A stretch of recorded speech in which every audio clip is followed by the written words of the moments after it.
बिस्मिल्लाहिर्रहमानिर्रहीम। अस्सलाम वालेकुम बच्चों, कैसे हैं आप सब? उम्मीद है आप सब खैरियत से होंगे। आज हम जो है ना चैप्टर नंबर 3 स्टार्ट करने लगे हैं, mathematics new book 9th class का। तो चैप्टर का नाम है सेट्स एंड फंक्शंस। इसको हम पहले इसकी डेफिनेशंस को देखते हैं और बाद में इसकी हम एक्सरसाइज करते हैं। तो आप अगर चैनल पर न्यू हैं तो लाजमी इसको सब्सक्राइब करें ताकि हर वीडियो आपके लिए हेल्पफुल साबित हो। Set A set is described as well-defined collection of distinct objects, numbers or elements, so that we may able to decide whether the objects belong to the collection or not. अब इसका ये मतलब है, जब हम मुख्तलिफ ऑब्जेक्ट्स को collect करके, डिस्टिंक्ट का मतलब है जुदा जुदा, या नंबर्स को कलेक्ट करके लिखते हैं वेल डिफाइंड भी हूँ, ठीक है, तो वो हमारे सेट्स बनते हैं। ठीक हो गया। अब इसको रिप्रेजेंट करते हैं, ये आपने पहले भी पढ़े हुए हैं, सेट की डेफिनेशन पिछली क्लास में भी थी। अब represent, they represent the capital letter. Set को हमेशा कैपिटल लेटर जो है ना ABC वगैरह से Z तक आप रिप्रेजेंट कर सकते हो, और and their elements are ABC, और उसके अंदर जो एलिमेंट्स होंगे उसको हम स्मॉल ABC से रिप्रेजेंट करेंगे। फॉर एग्जांपल, ये मैंने एक सेट लिया है, ये ABCD उसके जो है ना एलिमेंट्स हैं, और ये सेट है। और सेट को हमेशा आप करली ब्रैकेट में बंद करेंगे, ठीक है। अगर आप इसको करली ब्रैकेट में बंद नहीं करेंगे, ABC लिख देंगे, तो ये सेट नहीं होगा, ठीक है। अब ये देखें, डिस्टिंक्ट्स हैं, जुदा जुदा है, A है, B है, C है, D है। डिस्टिंक्ट ऑब्जेक्ट्स या डिस्टिंक्ट नंबर्स का जो कलेक्शन है वो सेट होता है, ठीक है। इसको रिप्रेजेंट आप कैपिटल लेटर से करेंगे। सेट को इंट्रोड्यूस सबसे पहले जॉर्ज कैनेटर था, जर्मन मैथमेटिशियन, उसने सबसे पहले इंट्रोड्यूस करवाया था। अब आगे इसकी है types of sets. There are 3 types of sets. पहली है डिस्क्रिप्टिव फॉर्म। डिस्क्रिप्टिव, बयान करना, जुमले की शक्ल में किसी चीज को बयान करना, ठीक है ना। डिस्क्रिप्टिव का मतलब होता है जुमला, डिस्क्राइब करना, जैसे the set described in the form of words. अब किसी सेट को हम वर्ड्स की शक्ल में बयान करेंगे तो वो हमारा डिस्क्रिप्टिव फॉर्म होगी। जैसे मैंने एग्जांपल में दे दिया, set of vowels, set of even number. ये देखें, मैंने एक जुमले की शक्ल में बयान किया है, ये मैंने एक जुमले की शक्ल में बयान किया, तो ये डिस्क्रिप्टिव फॉर्म है। अब आगे है टेबुलर फॉर्म, इसको रोस्टर फॉर्म भी कहते हैं। A set may be described by listing its elements within brackets. अब जब हम सेट को इस तरीके से बयान करेंगे तो ये हमारी टेबुलर फॉर्म कहलाती है, इसको रोस्टर फॉर्म भी कहते हैं। एक सेट है AEIOU, ब्रैकेट्स में जिसको हम बंद करेंगे और डिस्टिंक्ट एलिमेंट्स जुदा जुदा करके लिखेंगे तो वो रोस्टर फॉर्म होती है या टेबुलर फॉर्म। अब दूसरी मैंने एग्जांपल दी है, B जो है ना 2 4 6 8 10 इवन नंबर का सेट है, तो ये एक टेबुलर फॉर्म होगी। आगे है तीसरी form, set builder method. A set may be described using symbols or letters and letters. अब ये देखिए, जब हम सेट को सिंबल्स या लेटर से इस्तेमाल करें, ये E एक सेट है, अब इसको इस तरीके से बयान करेंगे, X such that, ये अलामत है सच दैट, X बिलोंग करता है इवन नंबर से, E से मुराद इवन। ये जो इसकी फॉर्म है ये वाली, ये होगी सेट बिल्डर मेथड। अब आगे है X सच दैट, ये अब ये सब में आएगा, X सच दैट। आगे आपने उस सेट को देख कर लिखना है, इज अ वावल। X जो सेट है वावल का सेट है, इस फॉर्म में जब हम उसको लिखेंगे तो हमारी ये होगी सेट बिल्डर मेथड फॉर्म। अब आगे है फैमिलीज ऑफ सेट, ये आपने पहले भी पढ़ी हुई हैं। पहली है N, set of natural number, ठीक है, 1 से शुरू होते हैं नेचुरल नंबर। और दूसरी है होल नंबर, W से इसको रिप्रेजेंट करते हैं, 0 से शुरू होते हैं होल नंबर। इंटीजर होते हैं, Z से इसको रिप्रेजेंट करते हैं, इसमें +-1 +-2 +-3 ये सारे इस्तेमाल होते हैं।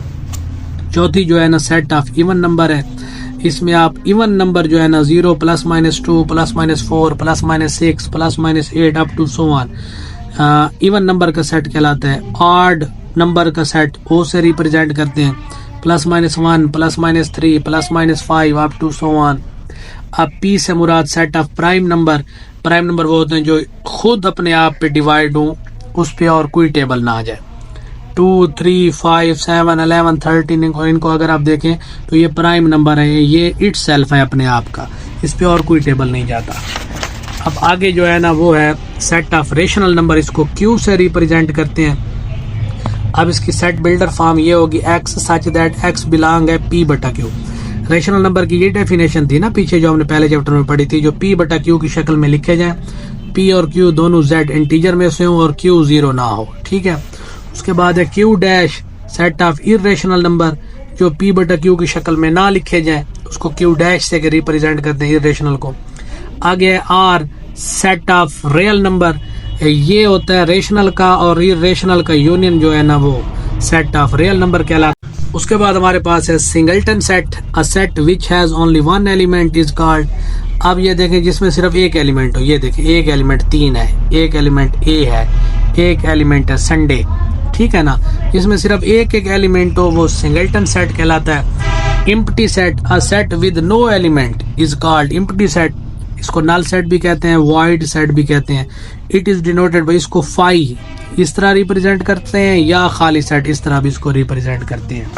अब उसके बाद equal set, two sets A and B are called equal set if they have exactly the same elements and equal number of element, जिसमें नंबर भी वही हो और एलिमेंट्स की तादाद भी सेम हो, इक्वल हो। अब ये देखें ए 1 2 3, बी 2 1 3, मतलब ये देखें तादाद इनकी देख लें 1 2 3, इसकी तादाद देख लें 1 2 3, नंबर्स भी सेम है, एलिमेंट की तादाद भी सेम है, अब नंबर भी सेम है। ये देखिए इसमें भी 1 2 3 है, इसमें भी 2 1 3 है, मतलब वही एलिमेंट जो ए में है वही बी में है, तो इक्वल एलिमेंट्स कहलाते हैं, इक्वल सेट कहलाते हैं। अब C A E I O U, D E I A O U, मतलब एलिमेंट्स की तादाद भी 5 इधर 5 इधर सेम है, एलिमेंट्स भी सेम है, वही एलिमेंट जो सी में है वही डी में है, इक्वल सेट कहलाते हैं। Equivalent, two sets A and B are equivalent if they have equal number of elements. अब ये इक्विवेलेंट ये है, इसमें एलिमेंट्स की जो तादाद है वो सेम हो, इक्वल हो, बराबर हो, लेकिन एलिमेंट्स सेम होना जरूरी नहीं है। ए बी सी डी एक सेट है जो ए बी सी डी का है, बी जो है ना 1 2 3 4 5 है। अब ये देखें, अब तादाद गिन लें 1 2 3 4 5, ए एलिमेंट्स की तादाद, ए सेट की तादाद भी 5 है, बी सेट की तादाद भी 5 है, लेकिन एलिमेंट्स सेम नहीं है। ये ए बी सी डी है, ये 1 2 3 5 है, 4 5, मतलब ये इक्विवेलेंट सेट हुआ जिसमें तादाद सेम हो सेट्स की लेकिन एलिमेंट्स सेम ना हो। अब आगे है हमारे पास subset, if every element of set A is an element of set B then A is subset of B. A को फिर हम जो है ना सबसेट ऑफ बी कहते हैं।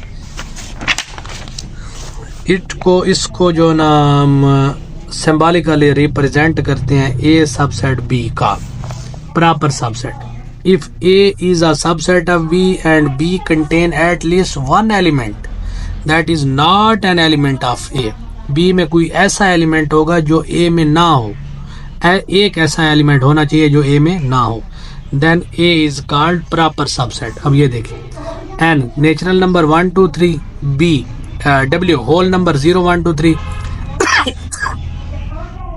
अब हम इसको कह सकते हैं कि एन जो है एन प्रॉपर सबसेट है डब्ल्यू का, क्योंकि एन में एक ऐसा एलिमेंट है जो डब्ल्यू में एक ऐसा एलिमेंट है जो एन में नहीं है, तो ये प्रॉपर सबसेट हुआ उसका।